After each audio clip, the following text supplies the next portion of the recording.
Morning, guys. One thing I wanted to touch on is I think a common mistake that folks use and maybe even don't prepare for going into the fall. And that mistake is when we're talking about screening. Screening, to me, has always been, is a very important step, is a very important tool to a private landowner as far as being able to get in and get out untouched. Now, with that said, screen comes in many different forms. One thing that screen does not include and should never include is food. I see guys intentionally planting corn for the screen, and yes, it's a visual screen, but no, it's not a sound barrier when and if you have deer in it. No food in that will allow you to get in and out without bumping deer out of it. If it has food, if it has density, it can, and most of the time does, become bedding. And if that is the case, then what happens is every time you go to enter it, you're gonna blow a deer. So today we're here right next to our cornfield. You can see the corn in the back popping up here on the top on the sunshine. And something that I've waited many years for is to have not only 5 acres of corn on a privately owned chunk of ground, but also to back it up with ag. And so not every farm needs ag, but every farm needs screening. Planted screening, maybe not. But as far as screening, can be natural screening because of the way that the contour rolls over to a fence line that you're accessing on. Screening can be CRP on a leased property that's already enrolled in the CRP program and is planted in and has been maintained in them CRP programs. Or screening is what, like we said, planted. Screening can also be long-term screening when we start talking about many years down the road, and by that I mean spruce. So there's kind of a how do you plant spruce for screening? I've learned the hard way planting the spruce as screening on access too close together, and learn the hard way that it dies out. So I do now is I do triple rows when you're talking about screening, double or triple staggered rows. And what that is I put the first row 20 feet apart, and then I offset that back row, that second row, 10 foot back from the first row, but I stagger that in the center.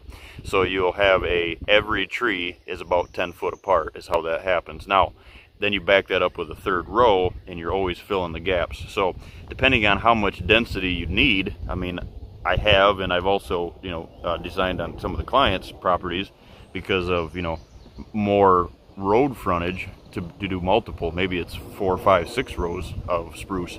Just remember, stagger them apart.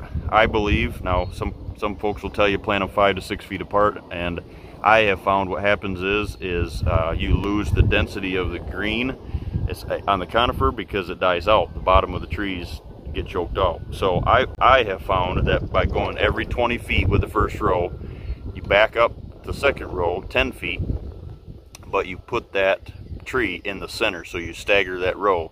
So every tree is 10 foot apart. Now, the only problem with spruce being long-term screening is just that. It's long-term. It takes years, before you're going to be able to use that screen. So I use more Egyptian wheat as screening than I do anything. So this year, what I'm going to do is I've got about 3 acres of screening that I'm going to do here on the farm. Some road frontage around a couple of my plots that are kind of exposed, I would say, to the, luckily I've got terrain that's hiding them, but I'm going to even make it better by putting some Egyptian wheat around the plots, locking them in. And so I've got 3 acres of it. This blind right here, guys, was sitting up here last year.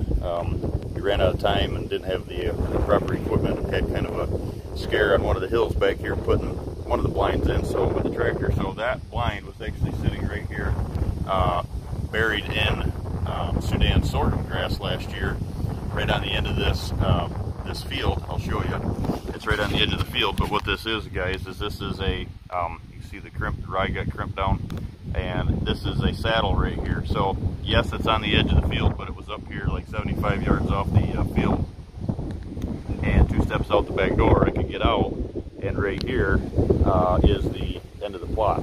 So the plot's on the top here. The area that you see right here that has been sprayed is all planted to switch in that bottom. Food, like I said, you know, anytime that you put food inside of density, you're going to promote bedding, and that's exactly what corn does. We all know that the deer, you know, bed out in it. There's food there. Hopefully you don't have a water source right next to the cornfield, because you know, good luck trying to get them out of there at sometimes, right?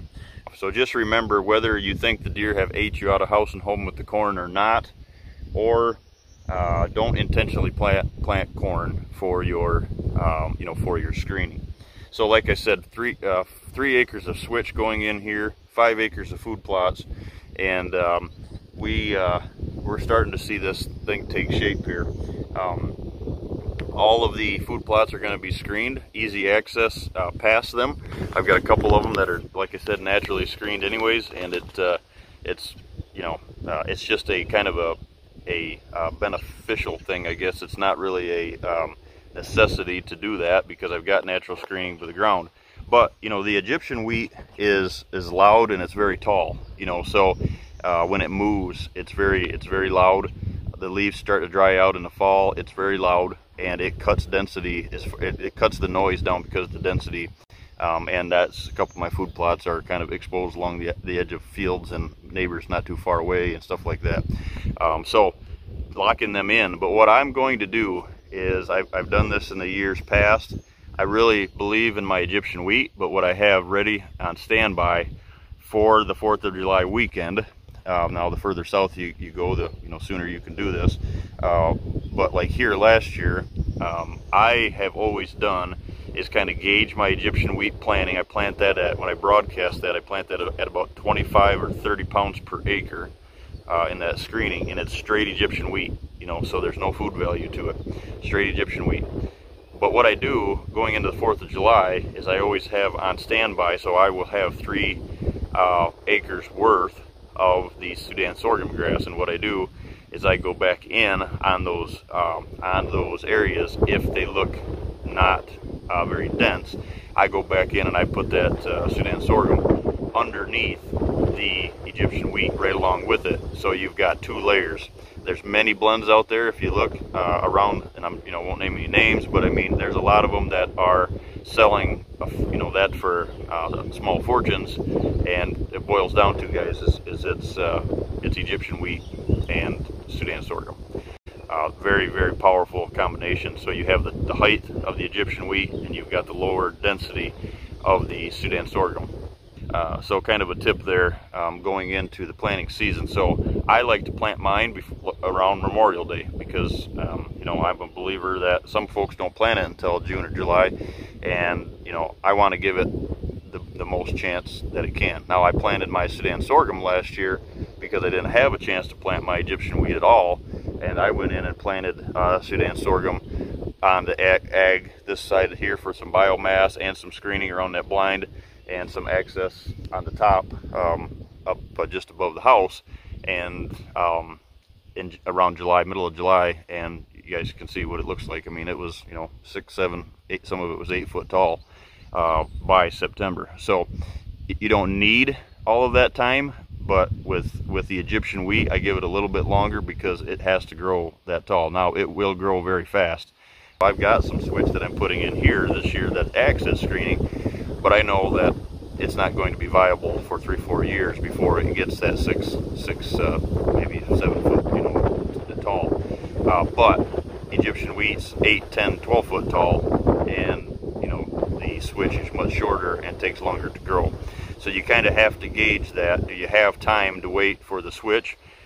What I do a lot of cases is I'll be putting switch interior just a little bit more, and then I back it up with my Egyptian wheat. So then what happens is when the switch is mature enough and I can use that as screening, then I just move the Egyptian wheat up, or I don't have to plant the Egyptian wheat at all once the switch grass gets tall enough to to act as the screening for 8 to 10 years, right? So, and just remember, the biggest thing to remember is screening does not have food. Screening has no food in it, and that will help you, you know, stay undetected getting in and out of the stands. It's a great tool to use in front of box blinds. That's hence this one here is going to be in the timber.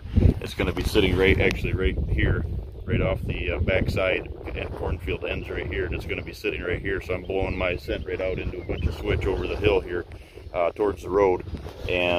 But first, before it gets there, it's going to have a bunch of Egyptian wheat behind it. So I've got all the density of the trees in front of it, and I'm looking down into this big draw here, down into Copperhead Road. So screening tips there, guys. Great time to plant it is when you plant your, you know, your summer food plots, you know, summer release, getting ready for the fall food plots. It's not that we're planting a bunch of summer food, we're planting the biomass, right? And that's when I like to do it. So a couple of tips there on the screening, guys. Hope that helps. Thanks.